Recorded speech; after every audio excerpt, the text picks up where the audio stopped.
You mentioned the kind of like, how do you start creating or thinking about other realities and possibilities, I guess, and understanding that the situation is quite a unique situation, which is quite complex too.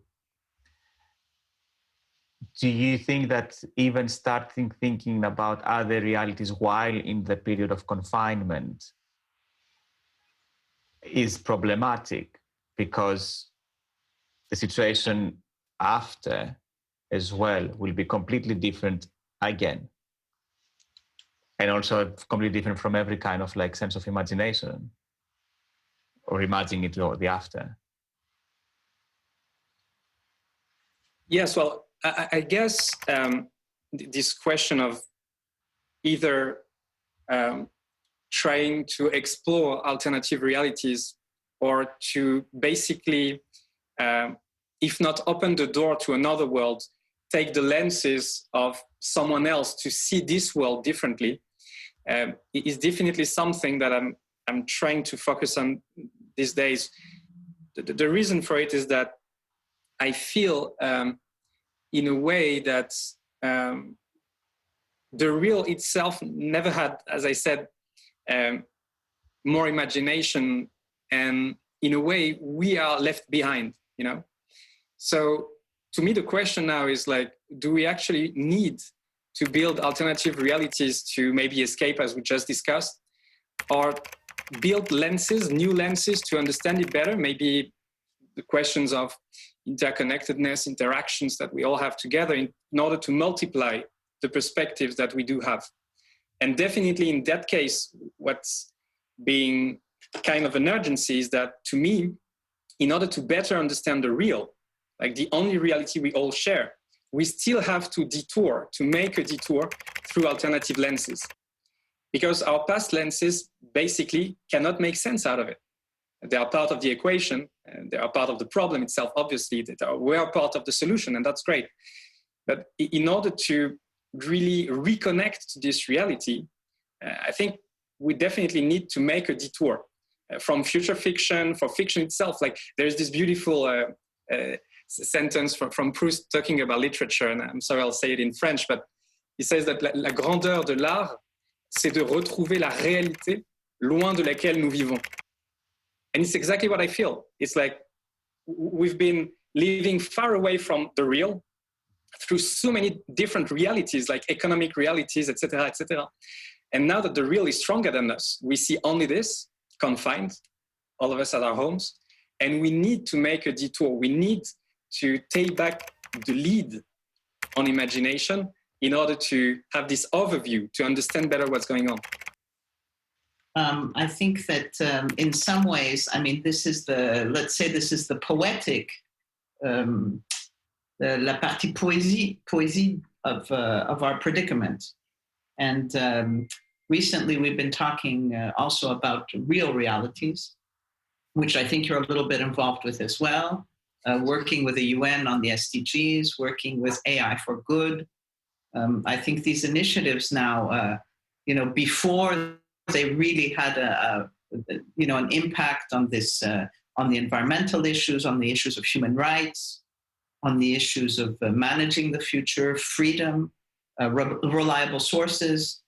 But now that but the situation is happening, how has that affected your work in these kind of utopian at the same time and very practical projects? Yes, definitely. So most of what I'm trying to do is actually to try and translate the fiction I feel are the most beautiful into the real.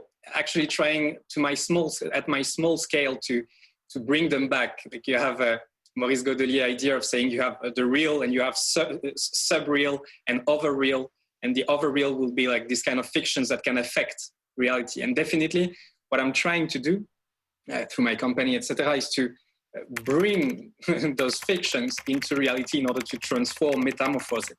And for instance, what we're doing at the UN, at the very start, since 2017, we started with my business partner, Amir Bani Fatemi, a commission called AI for Good.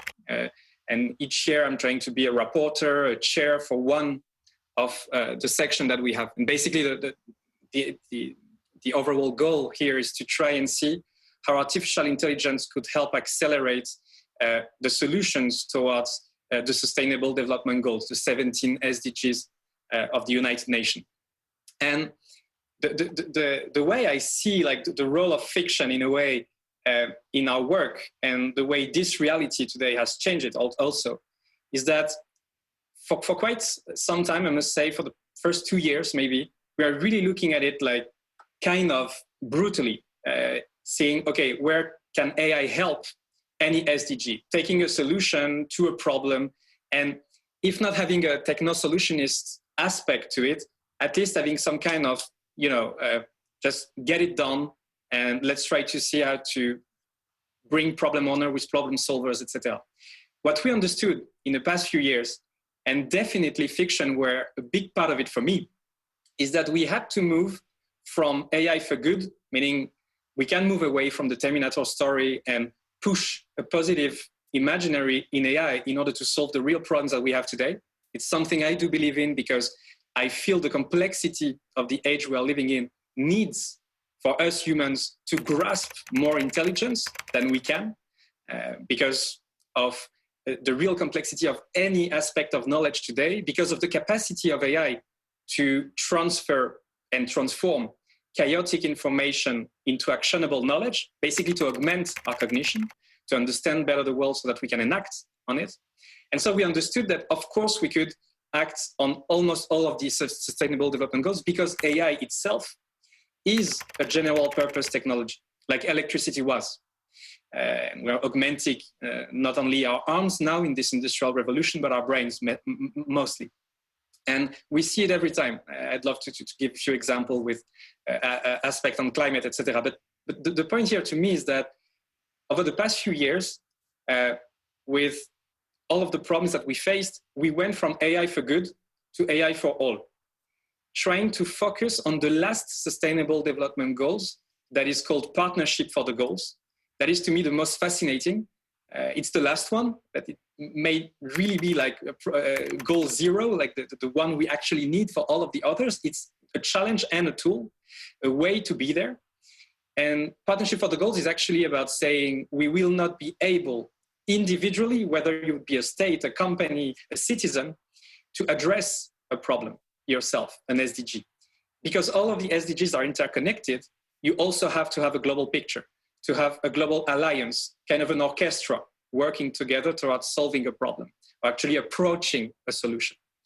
And so we've been focusing on this, and this is the reason why we started a nonprofit called the AI Commons, together with Amir, but also the Nobel Prize of AI, Stuart Russell, Yoshua Bengio, Yann Lequin, etc., in order to see how we could basically share information about AI so that more people could access it and solve whatever they want to solve with it. So it was really about almost taking the Creative Commons framework and bringing it to AI, because we feel it's a matter of, as you said, commonality and a real revolution of commons in the end that we have to bring, especially in AI, to make sure we fight the oligopolistic and monopolistic approach that we have today regarding data, algorithms, etc. So I'd say this is the way it moved us. And definitely the past months, we've been focusing on this project.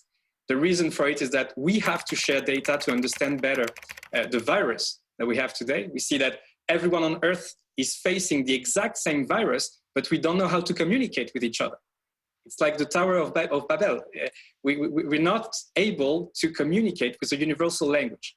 And maybe data, maybe algorithms could be part of this universal language for the 21st century. So this is what we believe in, trying to build a kind of new library for everyone to access, a public library that is not just about open source, but commons itself.